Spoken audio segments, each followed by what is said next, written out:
Hey guys, how are you doing? For this video let's try to classify the lance switch skills, being as objective as possible, and hopefully this also helps new players find their way with the lance. Let's start with the best switch skill, Spiral Thrust. Its base damage is 50, 80 and 90 for each hit respectively, plus it has the advantage to increase your damage by 1.088. Its only disadvantage is that if your attack gets knocked back, you will not be able to attack or get the extra damage. However, in most cases that is nothing to worry about, unless you play with no guard skills.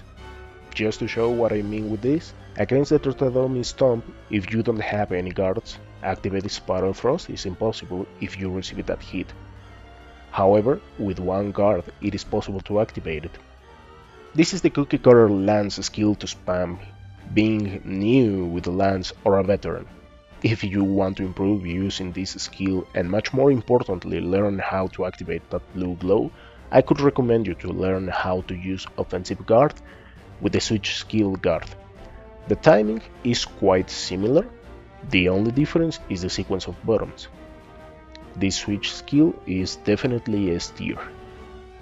For Rancor Rage, this is a really counterintuitive skill. I believe it is a good idea, but with terrible execution, because for this skill to work at its best you need to play without guard skills.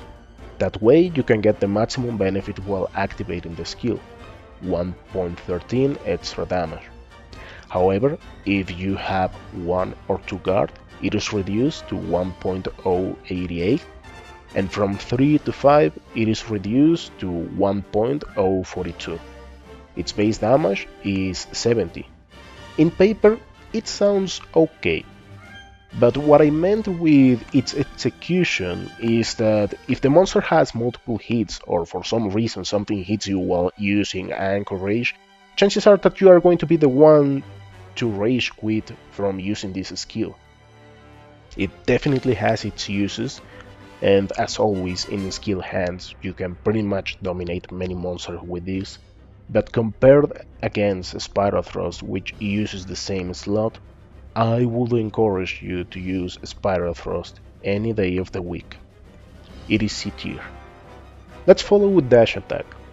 This skill is up to this point a classic lance move, and it is really useful while starting with the lance. Its base damage is 11 and 50. Once it speeds up, there is an increase in 1.1 for its raw damage. The main advantage that I see with this skill is that it's stamina friendly and you can deal some good hits once you get how to use it against a monster.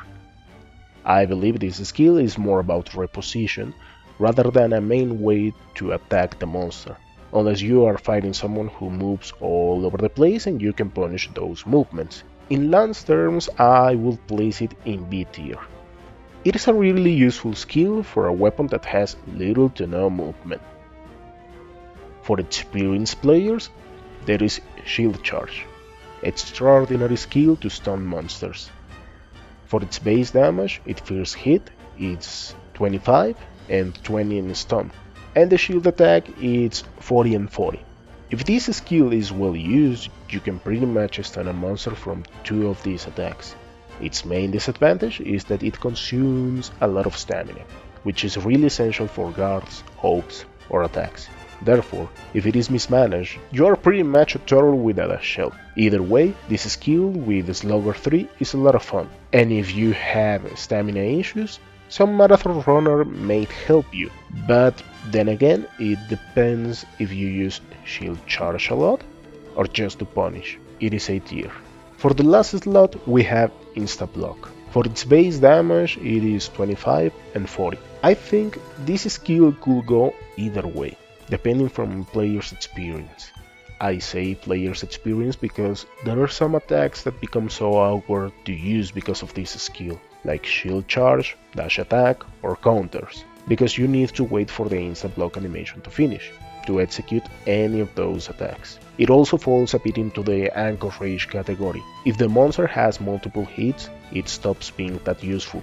However, If timed properly, you can pretty much destroy a monster just by insta-blocking every attack. It is a good skill, but also restricts some other attacks. It is B tier. And last but not least, Guard. Yep, this skill is so basic, but useful once you learn how to time counters. I say this because you can do the Guard 3 pokes or Power Guard. And if your armor set has Guard 5, with some right timing, you can pretty much stay on top of the monster the whole battle, receiving a bit of the damage. Not impressive by any means, but definitely the core of the lance. A tier. I hope this information is helpful for new lance users, or people who want to give the lance a try. Thank you for watching, and I'll see you next time.